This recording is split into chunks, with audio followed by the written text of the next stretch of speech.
이 시간은요, 사도 베드로 선생님의 말씀을 통해 하나님께서 기뻐하시고 원하시는 어린아이의 심령에 대해 잠깐 또 말씀을 나누고요. 또 오늘은 특별히 1년에 한 번씩 어린이주일에는 우리 교회에 있는 어린아이들, 우리 또 유치부의 나이, 그 나이를 가진 아이들과 초등학생, 중학생, 고등학교까지 이렇게 학생들을 위해서 기도하는 시간이 있습니다. 그렇게 기도할 수 있도록 시간을 갖도록 하겠습니다. 우리들이 가져야 될, 또 우리들이 기억해야 될 어린아이의 심령, 첫 번째는 이것입니다. 순전하고, 오늘 보면은 말씀 그대로 순전하고 신령한 젖을 주시는 분을 아는 것입니다. 우리 보면 2절의 말씀을 같이 한번 읽어봅니다. 베드로전서 2장 2절의 말씀 같이 한번 읽어봅니다. 읽습니다. 갓난 아기들같이 순전하고 신령한 젖을 사모하라. 이는 그로 말미암아 너희도 구원에 이르도록 자라게 하려 함이라. 아멘. 갓난 아이들같이 순전하고 신령한 젖을 사모하라. 이 한 줄의 말씀을 가지고 오늘 말씀 나누겠습니다. 오늘 이야기는요, 갓난 아기들, 그 어린 아이보다 더 어린 아이들, 갓난 아기들의 이야기와 그 아이들 속에 특징적으로 남아있는 순전하고 신령한 젖, 이 관계가 오늘 말씀의 큰 주제가 될 것입니다. 첫 번째는 이것입니다. 순전하고 신령한 젖을 주시는 분을 아는 것이라는 거지요.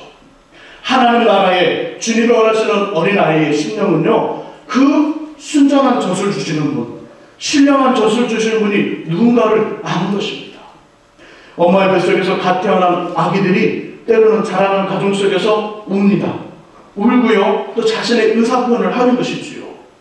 그 우는 여러 가지 이유를 또 이렇게 아가들을 연구하는 사람들이 왜 울까? 왜 울까를 이렇게 조사해 봤답니다.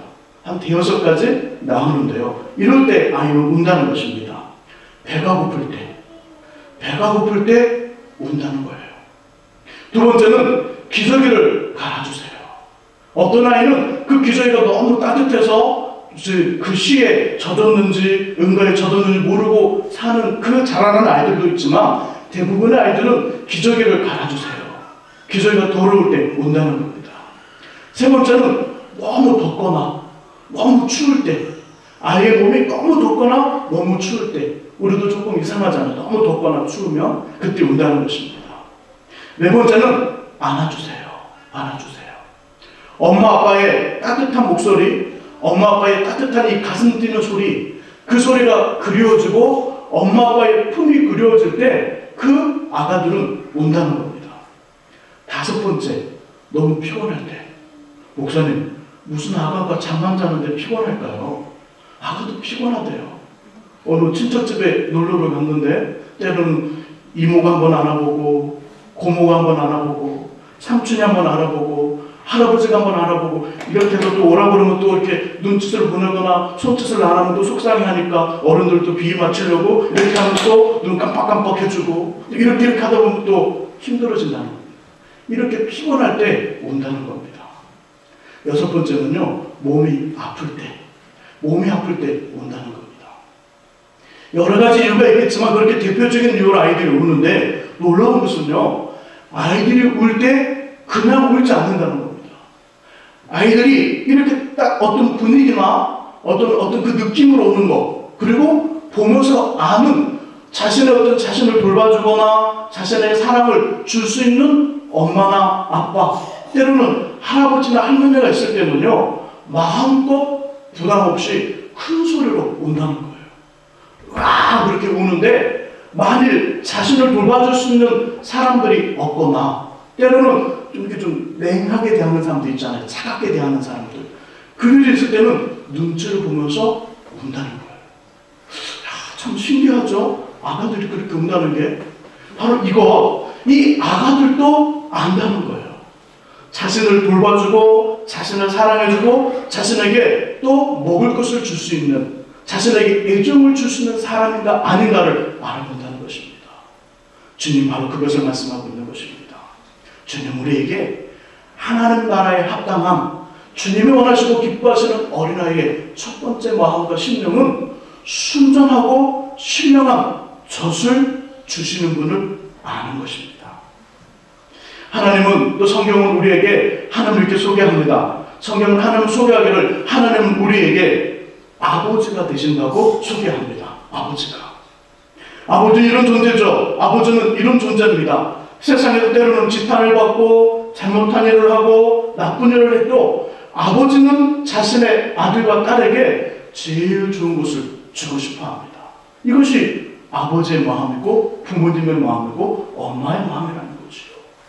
하물며 하나님은 좋으신 아버지인데 그 좋으신 아버지가 우리에게 주시는 것 가장 최상의 것을 주시고 최선의 것을 주시고 최고의 것을 주신다고 말씀하고 있습니다. 바로 이분이 우리의 아버지라는 것이지요. 또 성경은 이렇게 말씀합니다. 성경은 하나님을 이렇게 표현하기를 하나님은 우리의 보호자가 되신다고요.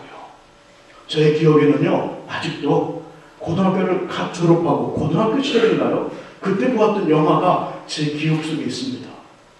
흑인 여자 가수, 요즘은 이렇게 좀 세상에서 이제 돌아가셨는데 휘트니 휴스턴하고요, 케빈 코스터너가 찍은 보디가드. 이렇게 노래를 딱 부르면서 이 케빈 코스터너가 가수를 딱 안고 나오는 장면, 영화 포스터도 볼 수 있었고요. 또 영화를 좋아하는 사람들은 한 번쯤은 볼만한 영화입니다. 그 영화 보디가드라는 영화를 보게 되면 이 케빈 코스터너가 전직 대통령이 경호하는 대통령 경호원이었습니다. 그것을 이제 은퇴를 하고 이 가수의 사설 경호원이 됐는데 이 케빈 코스터너는요, 이 여자 가수가 위험에 처할 때마다 나타납니다. 멀찌감치 때로는 가까운 데 있다가 위험에 처할 때마다 목숨을 걸고 나타나 이 여자 가수를 지키고 보호합니다. 이것이 바로 보디가드라는 것이지요. 보호자는 이런 일을 합니다. 보호자는 어떤 일을 합니까? 보호자는 저와 여러분들이 무엇을 하고 어디를 가보자 또 어떤 일을 하고자 마음에 품고 또 생각을 하면 보호자 되신 하나님은 우리보다 먼저 그곳 그 일을 살펴보는 겁니다. 그 장소를 살펴보고 그 일을 살펴보면서 어렵고 힘들고 위험한 것들은 먼저 제거하시지요. 그리고 우리가 그 길을 갈 때, 그 일을 행할 때 보호자 되신 하나님은 우리의 앞, 뒤, 옆에서 우리를 사방에서 지키시고 보호하셔서 위험으로부터 이렇게 건지시는 일, 이것이 바로 보호자가 하는 일이라는 것이지요. 하나님은 우리의 최고로 유능하고 빈틈이 없는 보디가드, 보호자라고 말씀합니다. 하나님은 좋은 아버지지요. 하나님은 유능하고 빈틈이 없는 보디가드지요. 세 번째로 하나님은 이런 하나님이라고 말씀합니다. 성경은 하나님을 소개하기를 하나님은 우리에게 목자가 되신다는 겁니다. 목자는 어떤 일을 할까요? 목자는 양들에게 제일 좋은 풀을 먹입니다. 제일 좋은 풀이 어디 있는지를 확인하고요. 제일 좋은 물이 어디 있는지를 확인하고 양들을 이끌고 가서 풀과 물을 먹이고 때로는 사나운 짐승으로부터 양들을 지켜주는 일을 하는 그 사람이 목자입니다. 성경은 누누이 곳곳에서 하나님은 우리의 목자라, 하나님은 우리의 목자라고 말씀합니다. 여호와는 나의 목자시니 내게 부족함이 없으리로다. 그가 나를 푸른 풀밭에 누이시며 쉴만한 물가로 인도하시는도다. 내 영혼을 소생시키시고 자기 이름을 위하여 의의 길로 인도하시는도다. 내가 사망의 웅청한 길로 다닐지라도 해를 두려워하지 않을 것은 주께서 나와 함께 하심이라. 주의 지팡이와 막대기가 나를 안위하시나이다. 주께서 내 원수의 목전에서 내게 상을 차려주시고 기름을 내 머리에 부으셨으니 내 잔이 넘치나이다. 내 평생의 선하심과 인자하심이 반드시 나를 따르리니 내가 여호와의 집에 영원히 살리로다. 다윗은 하나님을 향하여 하나님은 나의 좋은 목자시니, 하나님은 나의 선한 목자시니라고 고백하며 하나님의 자신의 길을 어떻게 인도했고 자신의 양을 어떻게 보살폈는지를 말해줍니다. 여전히 하나님은 현대를 살아가는 저와 여러분들에게도 이런 선한 목자로 다가오고 있음을 해야 됩니다. 바로 이것이지요. 주님은 우리가 이런 하나님을 알기를 원하신다는 것입니다.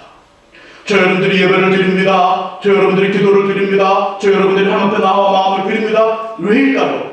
하나님이 누군지 아십니까? 하나님 바로 우리의 좋은 아버지, 선한 목자, 훌륭한 보호자라는 걸 알고 있기에 하나님 안에 머물고 또 주님 안에 우리가 머물러 있기를 소망하여 이렇게 예배드리는 것입니다. 주님이 말하셨던 첫 번째 어린 아이와 같은 신령은 신령하고 순전한 젖을 주시는 하나님을 알고 그분과 함께 살아가는 것입니다. 이 은혜께로 주님의 이름으로 축복합니다. 두 번째는 이것입니다. 두 번째는 이것인데요. 오늘 본문 말씀처럼 순전하고 신령한 젖을 사모하는 사람입니다. 주시는 분을 아는 것이 첫 번째라면 두 번째는요. 그 순전하고 신령한 젖을 사모하는 것. 어린아이의 신령의 두 번째는 그 젖을 사모하는 것입니다. 이 마음은 어떤 마음일까요? 이런 사람은 이 모습을 가지고 있습니다. 오로지 하나님만 바라보는 사람.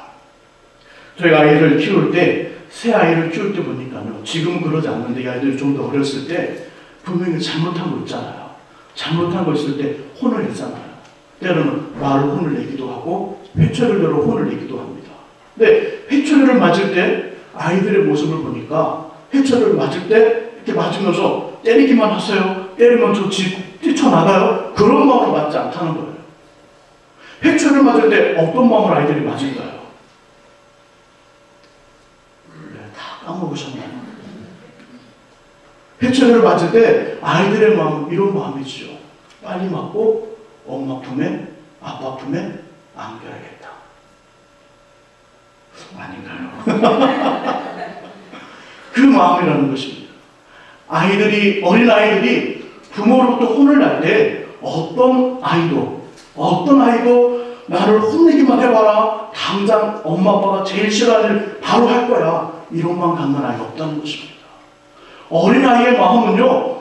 혼이 날 때도 때로는 혼이라고 또는 욕을 먹을 때도 엄마 아빠의 품에 안기기를 원하고 그 품을 그리워하면서 혼이 난다는 것입니다. 바로 이런 주님을 사모하는 마음은 그런 마음입니다. 순전하고 신령한 젖을 사모하는 마음은 그런 마음이라는 것이지요. 하나님의 인도하심 속에 때는 우리의 눈물 나는 일들이 있을 수 있습니다. 때는 힘든 일이 있을 수 있습니다. 어떻게 나에게 이런 일이 있을 수 있을까? 그럴 때 물음표를 수없이 던질 때도 많습니다. 그때도 어떤 마음을 가질까요? 그래, 내 좋은 부모님이 나에게 유익을 주고자 이렇게 하시는구나. 그런데 그 품을 더 가까이 가는 것입니다. 어려우면 어려울수록, 눈물이 나면 눈물이 날수록, 힘들면 힘이 들수록, 한숨 지면 한숨 지울수록 하나님을 더 가까이, 하나님께 더 가까이, 하나님 품에 더 멀고기를 원하는 것. 이것이 바로 순전하고 신령한 젖을 사모하는 아이의 마음이고요. 아이의 신령이라는 것입니다.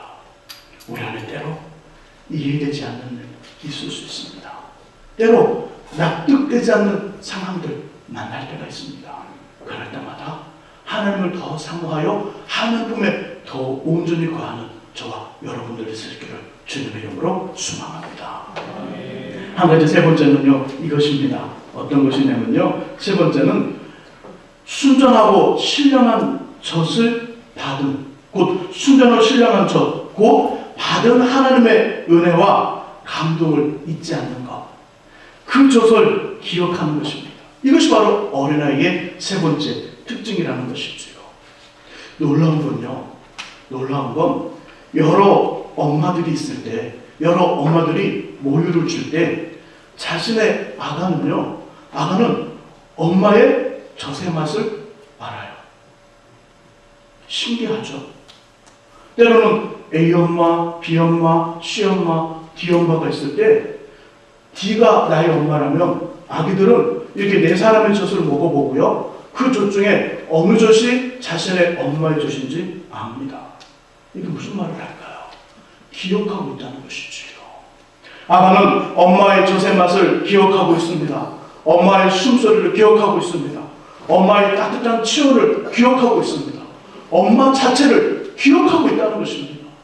바로 하나님이 원하시는 어린 아이와 같은 순전하고 순수한 심령은 받은 은혜와 감동을 잊지 않고 살아가는 것. 나이가 들고 삶이 많이 변화되고 삶이 바빠도 그 은혜를 잊지 않고 살아가는 것, 이것이 바로 주님이 원하시는 마음이라는 것이지요. 많은 사람들이 이구동성으로 지금의 시대를 감동과 감격을 상실한 시대라고 한탄합니다. 감동을 상실했습니다. 또 감격을 상실했습니다. 이런 감동과 감격을 상실한 이 모습은요, 우리 신앙의 모습에도 아주 현저하고 뚜렷하게 나타납니다.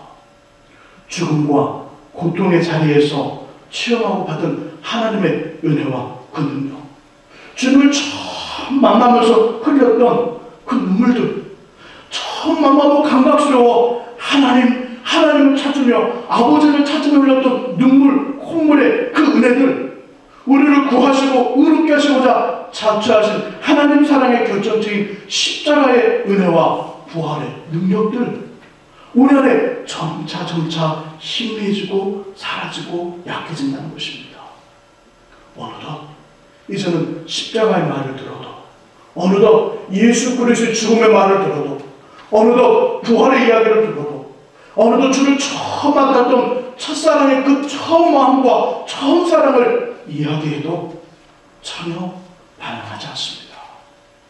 냉랭해지고 다 차진 콘크리트와 같은 마음이 어느 날 순간에 우리 안에 있음을 발견하게 됩니다.